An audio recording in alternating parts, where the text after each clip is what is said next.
Hello mga kaputol, ngayong araw nga po pala ay may nabili akong kalahating kilong humoy-humoy.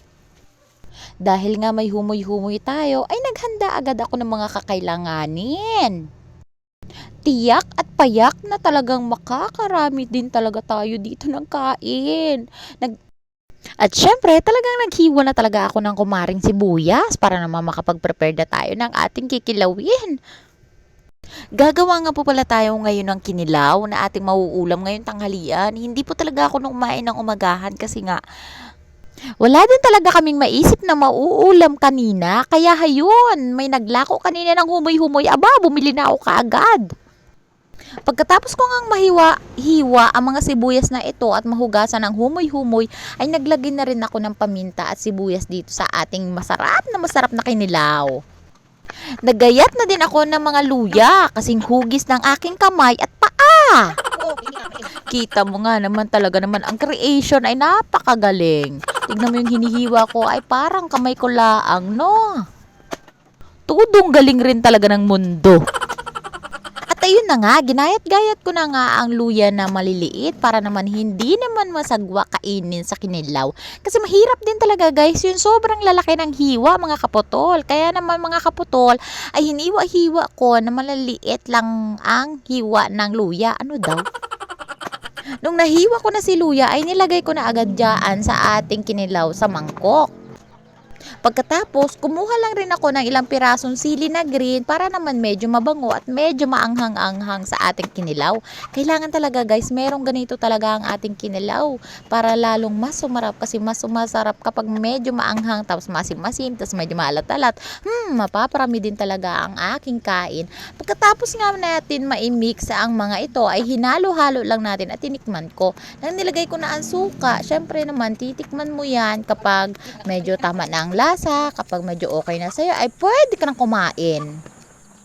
Aantayin mo nga lang ito mga kaputol ng ilang minuto para naman maluto yung ikinilaw sa suka.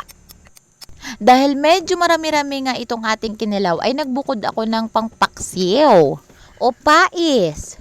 Para hindi tayo ubos-ubos biyaya, mahirap yung nakatunganga. Nagready na rin pala ako ng 4 na piraso na dahon ng gabi. Habang nagbabalot nga po pala ako mga kaputol, ay tinabi ko muna yung kalahati ng kinilaw natin.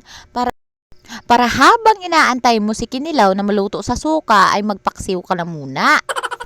3 nga lang po palang paksiw ang ating na balot. Kasi nga po, pinagkasya ko lang po talaga siya sa 3 balot na dahon.